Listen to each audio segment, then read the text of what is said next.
And what a great way to kick off a new day from the Cars Convention in the Morial Center in New Orleans. The Big Easy, as they say. And the easiest thing about the cars, the Congress of Automotive Repair and Service, is the communication level. That's what I'm seeing here and enjoying more every day. And I want you to stay with me for the next 10 or 15 minutes or so and clear your calendars, sit back, relax, and just enjoy the education and the information that we're about to share with you. And the we means those two individuals who have joined me on stage. Skip Potter, directly next to me, is the Executive Director of NASTF, which is the National Automotive Service Task Force.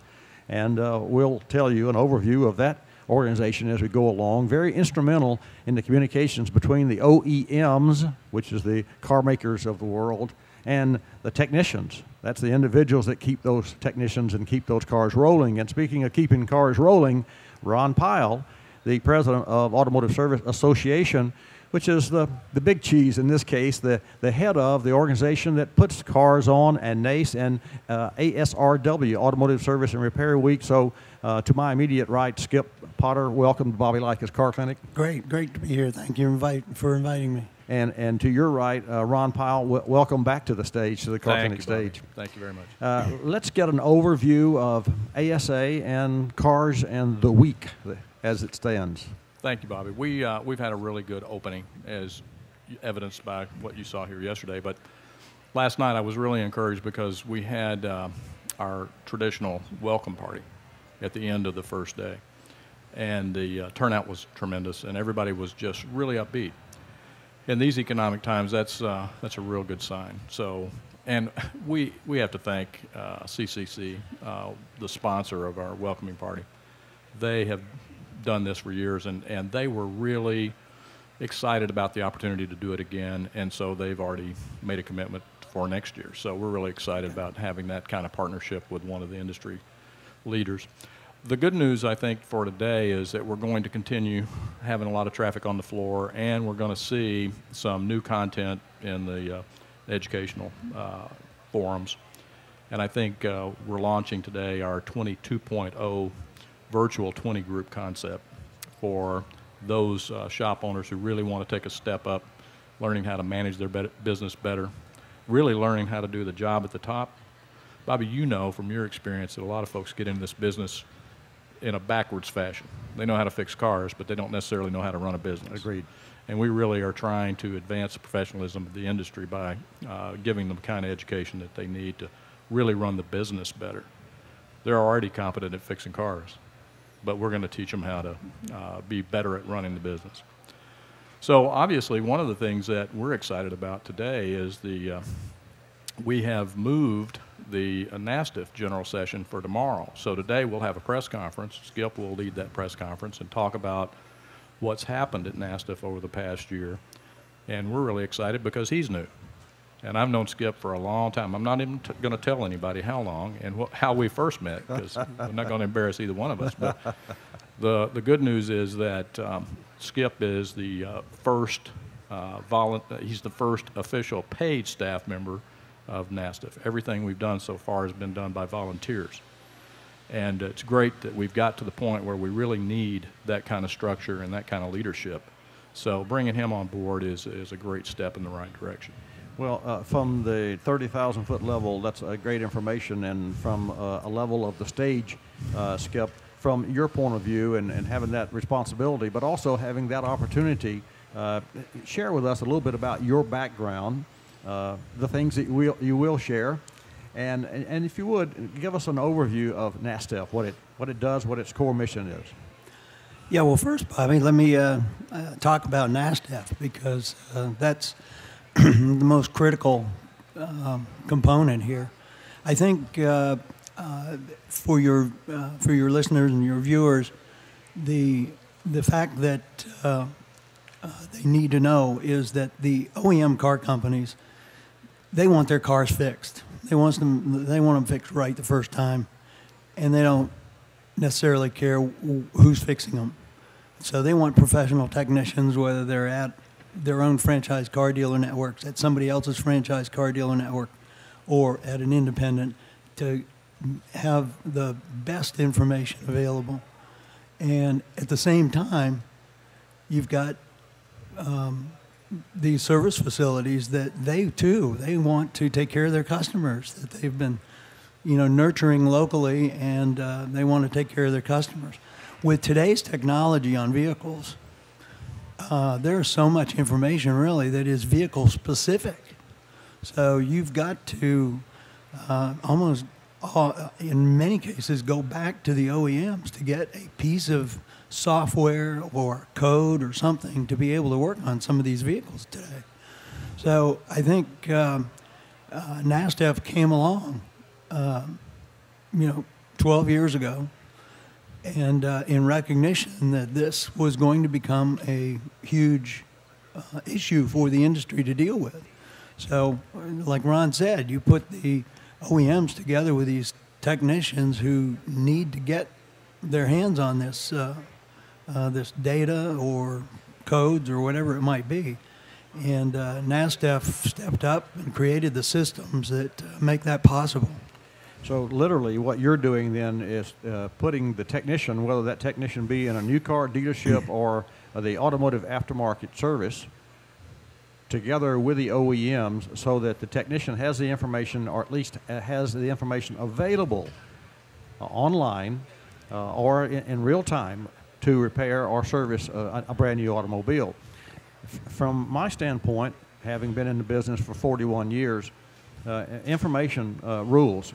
And all too often over the 41 years, have we learned the hard way. And Ron, when you learn the hard way, you smile because you never forget those things that you learned the hard way. But when your day is made up of the hard ways, sometime, somewhere, something needs to change. And so the fact that you're on board with NASTF, the fact that you're a staff member of NASTF, not only speaks volumes to the organization's structure, but it also puts a stake in the hard ground that this is what we stand for, and we're here to help. And that sends a signal to me as a technician, as a shop owner, and as my position as host of Bobby Likis Car Clinic. I can share that and will share that information globally on a weekly basis, because people need to know when they buy an automobile, number one, they can take it to the technician of their choice. They can have the service and the routine maintenance performed, not necessarily by the dealership, but again, it's their choice. And I think that's where really the rubber meets the road. And Ron, when you give consumers and Americans choice, then you do your job, I do my job, and in NASTF, ASA, and that's really what I see that's happening more and more on a daily basis, and I think that's really important. How long have you been in the automotive industry? Oh, I've been in the automotive industry my whole life. He's smiling. I remember, yeah, and he knows.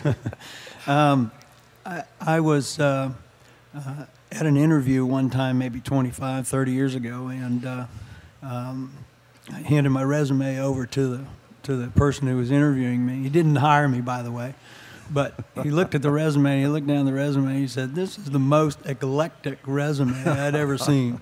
I had to go back and look up the word eclectic because I wasn't sure what that was, but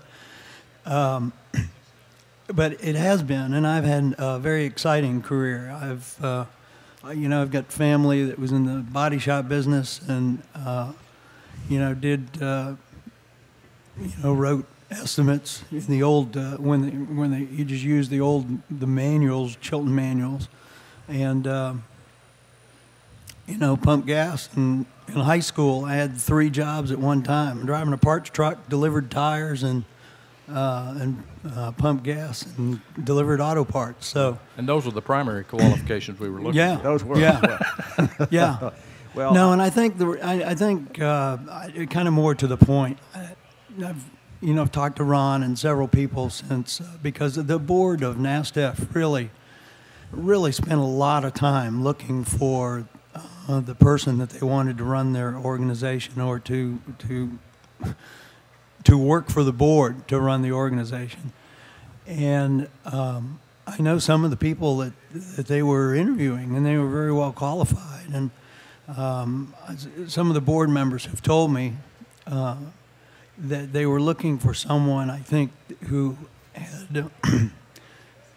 had extensive association management experience. and I've spent about 25 years in association management in our industry. So I was qualified on that point. And because our industry is so diverse, I think they were looking for somebody that knew our industry. I was qualified there too, but so were a lot of other people. I'm kind of at heart, I'm a technician at heart, and I think that brought a little bit more in my capability to understand some of the issues that, you know, the collision industry, the service industry, some of the vehicle security professionals, what they're going through. So I had an understanding about what those issues were. So I think all that together, they had a hard decision to make, and I was very pleased when they let me know last June that you're the man. I would have this job. Well, I congratulate you on being selected and voted in by your peers. And Ron, I thank you again for sharing the stage and for taking the time and the invitation to join here at Congress of Automotive Repair and Service. I'm looking forward to the NASTF session tomorrow. That's going to be exciting. We're going to bust some ethanol myths, and we're going to provide education that technicians can use on a day-to-day basis, and specifically connect them with newer technology engines like the Ford 3-cylinder EcoBoost 1 liter that just won International Engine of the Year. A lot to talk about, a lot to look forward to, and with the CAFE mandate being 54.5, our industry, as they say, you ain't seen nothing yet, and it is about to explode, and in great hands, I might say. So, Ron, I want to thank you again for sharing the stage, and Skip, congratulations on your directorship, sir. Thank you. And thanks for joining us here on Car Clinic. Thank you, Bobby, and thanks you. for bringing so much attention to this very important issue. Thank you, Ron. Yeah. There you have it. If that's not enough for you, you just hang around, because there's more coming up from the Morial Convention Center here in the Big Easy from the Congress of Automotive Repair and Service. I'm Bobby Likis. Stay tuned. Like us, you'll love us.